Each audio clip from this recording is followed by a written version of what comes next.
Hello friends, welcome to my YouTube channel. जैसे कि हम लोगों ने झारखंड बीएड एंट्रेंस एग्ज़ाम के लिए टीचिंग एप्टीट्यूड के सीरीज़ को स्टार्ट किए थे, तो ये आज क्लास नंबर 27 है। इससे पहले की क्लासेस को आप कर लीजिएगा। वो सारे के सारे क्वेश्चन इंपॉर्टेंट हैं और एग्ज़ाम में आ सकते हैं। ये मैं नहीं कह सकती हूँ कि वही क्वेश्चन आएंगे, उस टाइप के प्रश्न पूछे जा सकते हैं। 23 से एग्ज़ाम है, आप लोग अच्छे से प्रिपरेशन कीजिए, क्योंकि अगर अभी हम सोचेंगे एग्ज़ाम डेट एक्सटेंड होगा तो ऐसे नहीं होने वाला है। बिहार बीएड एंट्रेंस एग्ज़ाम हो चुका है, यूपी बीएड एंट्रेंस एग्ज़ाम होने वाला है, तो झारखंड का भी होने ही वाला है। आप लोग 23 को ही मान के चलिए, इसी दिन एग्ज़ाम होगी। ठीक है, तो आज हम लोग इम्पॉर्टेंट क्वेश्चन को करेंगे। समायोजन जो चैप्टर है, इससे रिलेटेड एमसीक्यूज़ को करेंगे। प्रैक्टिस सेट है, अच्छे से आप अपना प्रैक्टिस कीजिए और अपनी प्रिपरेशन को आप स्ट्रॉन्ग बनाइए। तो चलिए फिर स्टार्ट करते हैं। पहला क्वेश्चन को देखिए यहाँ पर। पहला जो प्रश्न है, समायोजन शिक्षा का मुख्य कार्य क्या है? जो एडजस्टमेंट एजुकेशन है, इसका मेन फंक्शन क्या है? ऑप्शन ए है विद्यालय न आने वाले बच्चों को विद्यालय लाना। ऑप्शन बी देखते हैं, विशेष आवश्यकता वाले छात्रों को मुख्य धारा में लाना। थर्ड है, विशेष व सामान्य बच्चों को साथ साथ पढ़ने की सुविधा देना। और इनमें से कोई नहीं। तो ऑप्शन बी, तो हम इसको ऐसे ही पढ़ के एलिमिनेट कर देंगे, क्योंकि विशेष आवश्यकता वाले बच्चों को मुख्य धारा में लाना ये नहीं होगा। ऑप्शन ए भी नहीं होगा। Option C will be the correct answer. विशेष व सामान्य बच्चों दोनों को साथ साथ पढ़ने की सुविधा देंगे। किसी को ऐसे नहीं करेंगे जो मंदबुद्धि बालक हैं उसको अलग बैठा देंगे सामान्य बालक से, ऐसे हम बिल्कुल नहीं करेंगे। सबको एक समान लेकर चलना है। क्वेश्चन नंबर 2 देखिए यहाँ पर। समायोजन की प्रक्रिया, एडजस्टमेंट कैसी प्रोसेस है? ठीक है, गतिशील है, स्थिर है, स्थानापन्न है या मानसिक है? तो इसका करेक्ट आंसर होगा गतिशील है। समायोजन का मतलब क्या होता है?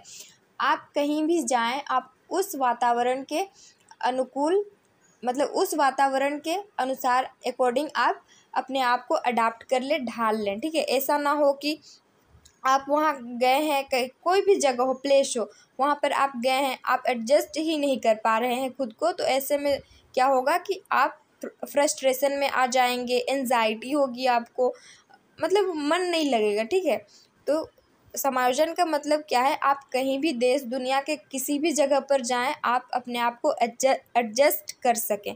समायोजन का यही मतलब है। तो ये क्या गतिशील होती है, इसमें स्थिरता नहीं होती है, ये परिवर्तन होती रहती है। ऑप्शन ए इसका correct answer. Third number question को देखिए। समायोजन एक अधिगम प्रक्रिया है। जो एडजस्टमेंट है ना, ये एक लर्निंग प्रोसेस है। यह कथन किसका है? फ्रायड का, रूसो का, स्किनर का, रोज का?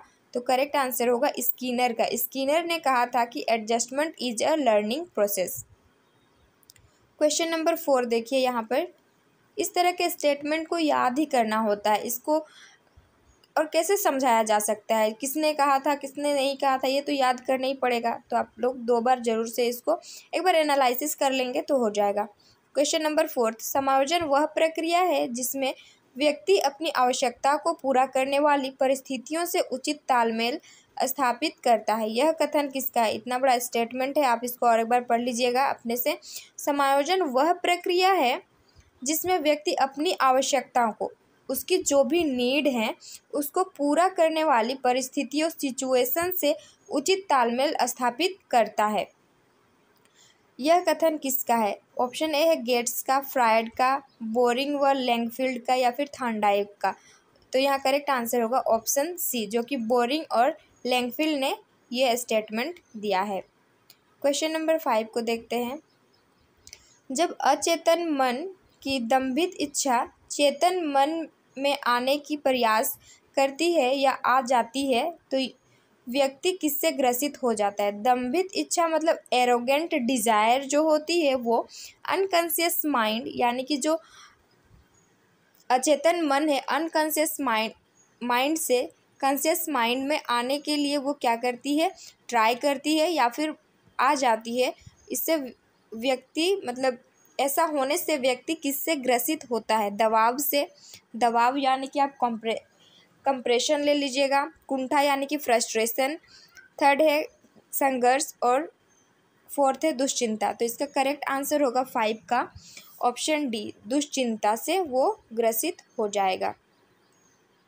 दुश्चिंता का मतलब यहाँ पर होगा एंजाइटी होता है, ठीक है, चिंता करना, एंजाइटी। क्वेश्चन नंबर 6 है, जब व्यक्ति के पास अंतिम अवसर होता है, देखिए अंतिम अवसर होता है और अंतिम अवसर में व्यक्ति को सफलता की आवश्यकता होती है तो व्यक्ति को क्या महसूस होता है। देखिए अभी बहुत से स्टूडेंट्स को ऐसे हो रहा होगा, एग्ज़ाम आने में तो अभी 10 दिन है, पहले से कुछ पढ़े नहीं हैं, तो उनको क्या लग रहा होगा, अभी लास्ट मतलब अंतिम अवसर है और अंतिम अवसर में ही हमें सफलता चाहिए, तो इसके लिए क्या करना होगा, इसके लिए वो क्या होगा, क्या महसूस करेगा बच्चा, तो ये जो है इसका करेक्ट आंसर होगा, इसमें वो तनाव, स्ट्रेस उसको होने लगेगी, वो चिंता करने लगेगा, ठीक है।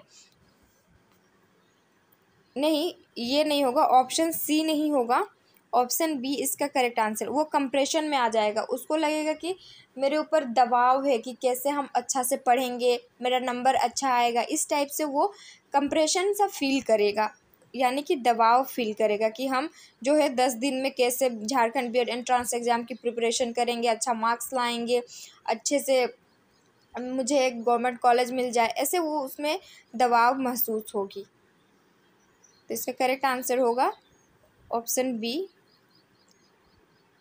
क्वेश्चन नंबर 7 है, व्यक्तित्व के समायोजन में निम्न में से कौन तत्व बाधक है।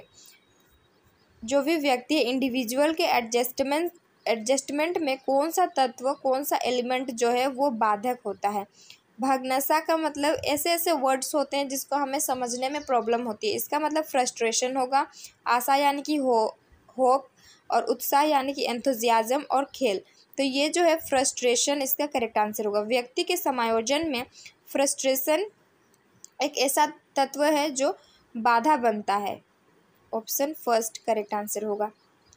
क्वेश्चन नंबर 8 है, क्या करें और क्या ना करें कि मानसिक स्थिति में क्या मानसिक स्थिति क्या कहलाती है। देखिए क्या करेंगे और क्या ना करेंगे, भागनासा यानी कि फ्रस्ट्रेशन, दबाव कंप्रेशन, तनाव यानी कि एंजाइटी या फिर स्ट्रेस तनाव का मतलब स्ट्रेस होता है, चिंता मतलब एंजाइटी होगा, और थर्ड है द्वंद्व। तो देखिए यहाँ पर मैं आपको एक एग्जांपल देके समझाती हूँ। 23 को आपका बीएड एंट्रेंस एग्ज़ाम है और 23 को आपका बैंकिंग, एसएससी, रेलवे, किसी का भी एग्ज़ाम है। आप बैंकिंग, रेलवे की भी प्रिपरेशन अच्छे से किए हैं और आपको बीएड एंट्रेंस एग्ज़ाम की भी प्रिपरेशन आप अच्छे से किए हैं, तो ऐसे में आप क्या सोचेंगे, मैं कौन सा एग्ज़ाम दूंगा। ऐसे यानी कि कॉन्फ्लिक्ट होता है, मैं यहाँ जाऊँ या यहाँ जाऊँ। ऐसे में बच्चे की मानसिक स्थिति क्या हो जाती है, द्वंद्व हो जाती है, यानी कि कॉन्फ्लिक्ट, वो डिसाइड नहीं कर पाता है कि मैं क्या करूँगी या करूँगा, इस चीज़ को वो डिसाइड नहीं कर पाता है, तो ऑप्शन सी करेक्ट आंसर होगा।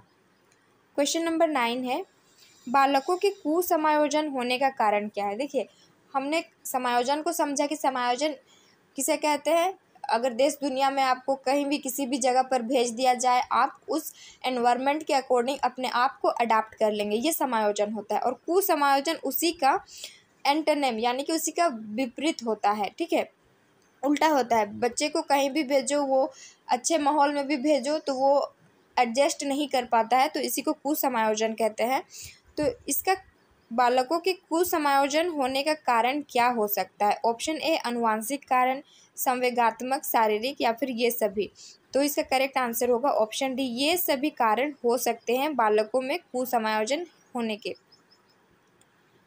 क्वेश्चन नंबर 10 को देखिए, बार बार प्रयत्न करने के बाद भी जब बालक असफल होता है वह किससे प्रभावित होता है। इससे पहले हम लोग क्या देखें कि बच्चा जो है क्या करे और क्या ना करे, ऐसी स्थिति में आएगा तो वो किससे प्रभावित होगा, कॉन्फ्लिक्ट में हो जाएगा। और बार बार वो कोशिश कर रहा है, इसके बाद भी उस बालक को क्या हो रही है, असफल, वो बालक जो है असफल होता है, तो ये किससे प्रभावित होता है।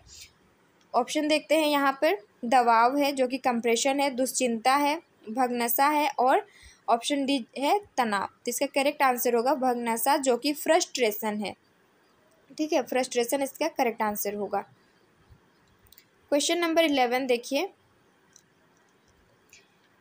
जब व्यक्ति समय, परिस्थिति व आवश्यकता के अनुसार कार्य नहीं कर पाता है। एक व्यक्ति है वो परिस्थिति और आवश्यकता के अनुसार, सिचुएशन और उसकी नीड्स के अकॉर्डिंग कार्य को नहीं कर पा रहा है तथा वो असफल हो जाता है, वो क्या होता है, फेल हो जाता है। तो ऐसे वह किससे शिकार है। ये सब चीज़ जो है ना, आप जितने देख रहे हैं, तनाव है, भग्नासा, दबाव, कुंठा, ये कुसमायोजन है, कुसमायोजन होते हैं। ये सब कुसमायोजन के ये एलिमेंट हैं या फिर तत्व हैं, आप कह सकते हैं। तो यहाँ पर देखिए इसका करेक्ट आंसर क्या होगा, 11 का ऑप्शन ए हो जाएगा। तनाव, वो स्ट्रेस में आ जाएगा जब किसी भी इंडिविजुअल यानी किसी भी पर्सन को सिचुएशन और उसकी जो भी नीड्स है उसके अकॉर्डिंग काम नहीं कर पाता है और वो फेल हो रहा है, इसका मतलब ये है कि वो स्ट्रेस में है। ऑप्शन ए इसका करेक्ट आंसर होगा। आप लोग को मैं यहाँ पर बता दे रही हूँ, आप लोग नोट डाउन कर लीजिएगा, ठीक है।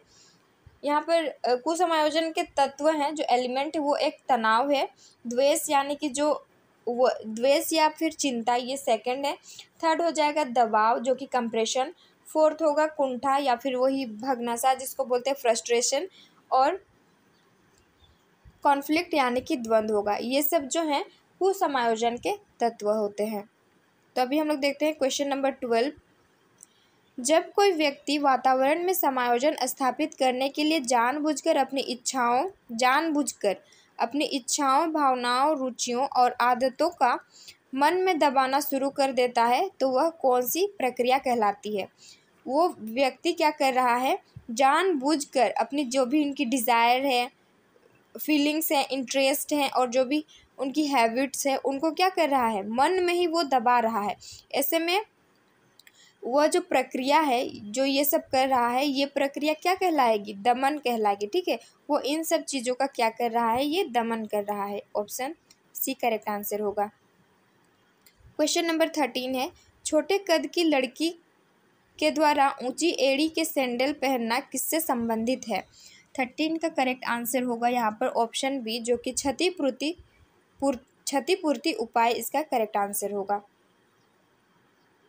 क्वेश्चन नंबर 14, सामाजिक मान सम्मान को प्राप्त करने के लिए एक युक्ति है। सामाजिक मान सम्मान को प्राप्त करने के लिए कौन सी एक युक्ति है। प्रत्यागमन, युक्तिकरण, विपरीत मनोचरण या फिर तदात्मीकरण। तो 14 का करेक्ट आंसर होगा ऑप्शन डी जो कि तदात्मीकरण है। क्वेश्चन नंबर 15, झूठी बातों को सच साबित करने हेतु वाद विवाद, तर्क वितर्क करना क्या कहलाते हैं। कोई भी एक झूठी बातें होंगी उसको सच साबित करने के लिए जो कॉन्ट्राडिक्ट होता है, आर्ग्यूमेंट होता है, वाद विवाद होता है या फिर तर्क वितर्क होता है, तर्क वितर्क करना, ये क्या कहलाता है। ऑप्शन ए शोधन, दहन, युक्तिकरण या फिर शमन। तो 15 का करेक्ट आंसर होगा युक्तिकरण, ये कहलाती है। क्वेश्चन नंबर 16 है, कल्पना की अधिकता के कारण दिवा स्वप्न देखने वाले को क्या कहा जाता है। किसी भी बच्चे को क्या है, वो अधिक सोच पाता है, कल्पना इमेजिन कर पाता है। इमेजिन के कारण वो क्या कर रहा है, दिवा स्वप्न देख रहा है। तो दिवा स्वप्न देखने वाले को क्या कहा जाता है। समायोजित व्यक्ति, असमायोजित व्यक्ति, बुद्धिमान व्यक्ति या फिर उपयुक्त सभी। इसका करेक्ट आंसर होगा 16 का ऑप्शन बी जो कि असमायोजित व्यक्ति इसको हम कह सकते हैं। क्वेश्चन नंबर 17, निम्न में से समायोजन का तरीका नहीं है। कौन सा 4 ऑप्शन है, इसमें से एडजस्टमेंट का तरीका नहीं है। ऑप्शन ए है मनोविश्लेषण, कुशिक्षा, पुनर्शिक्षा, मनोअभिनय। तो इसका करेक्ट आंसर होगा 17 का ऑप्शन बी जो कि कुशिक्षा। क्वेश्चन नंबर 18, इधर ब्लर आया हुआ है सब, तो यहाँ से हम लोग नेक्स्ट क्लास में करेंगे। आज 17 तक ही रहने देते हैं, अभी बाद में जो है 18 से हम लोग कंटिन्यू करेंगे। इधर दिखाई नहीं दे रहा है, अच्छा भी नहीं लगेगा यहाँ पर। तो यहाँ पर देखिए 17 इम्पॉर्टेंट क्वेश्चंस को किए हैं और ये सारे के सारे जो हैं समायोजन से हैं। समायोजन टॉपिक है, ये इम्पॉर्टेंट टॉपिक है, एक बार ज़रूर से आप लोग पढ़ लीजिएगा इस टॉपिक को। और ऐसे ही क्वेश्चन पूछे जाते हैं, ठीक है। जब